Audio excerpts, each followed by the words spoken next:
Our morning, before my champagne-inspired and somewhat specious pronouncement about using a boat as a man-trap, started out crappy.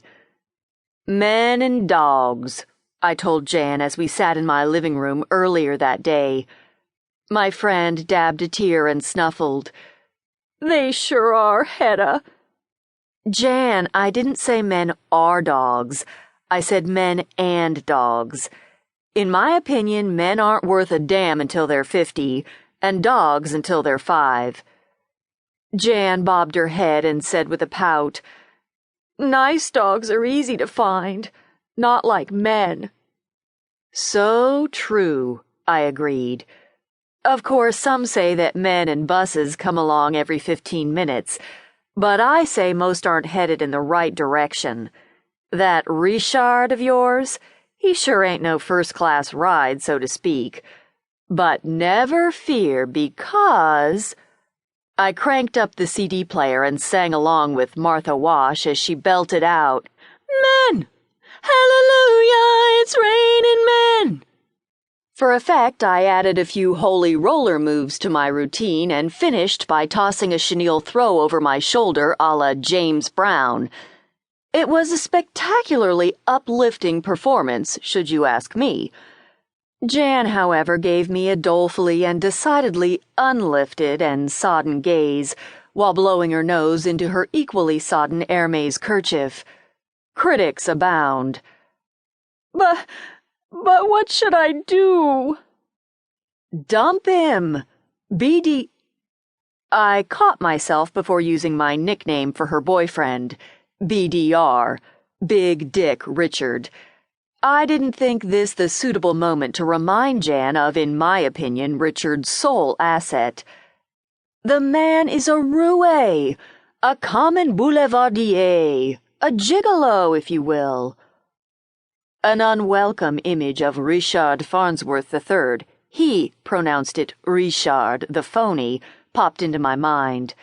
Tall, honey-hued, honey-tongued, and handsome. Charming in a smarmy sort of way. I slapped my mind from his crotch and concentrated on his bad points. Richard Farnsworth has no job, unless you count those brief stints modeling briefs, and no prospects. He's been mooching off you for over a year and all the while screwing some fat 20-year-old across town. And goodness knows who else. Dump him, I repeated, using my best off-with-his-head pose and sloshing a drop or two of vodka and V8 Picante onto my peach-toned carpet. This she found amusing. Jan smiled crookedly at my antics and wiped salty rivulets from her laugh lines. Then, unfolding to a full 5'11", she focused her baby blues down on me and announced, You know, you're right.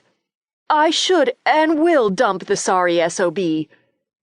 Then her face fell as she plopped back down on the couch.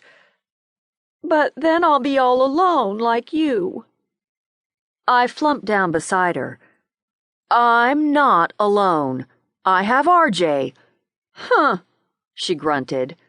Huh, yourself. RJ has many desirable attributes.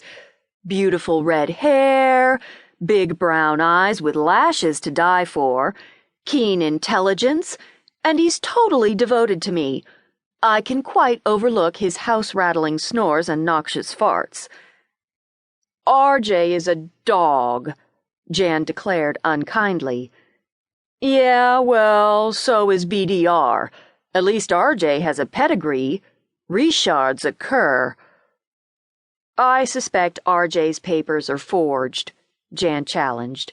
How come a yellow Labrador has red hair? How come I do? I asked, handing her a huge opening in an attempt to get her mind off BDR. The things you do for your friends. It worked. She chortled. In your case, it's preference by L'Oreal when you're feeling cheap, and René l'exorbitant when you're flush. RJ, who had been following our repartee with the concentration of an avid tennis fan, thumped his tail in agreement. Tattletale, I growled. Jan suddenly recalled her crisis du jour and sniffed.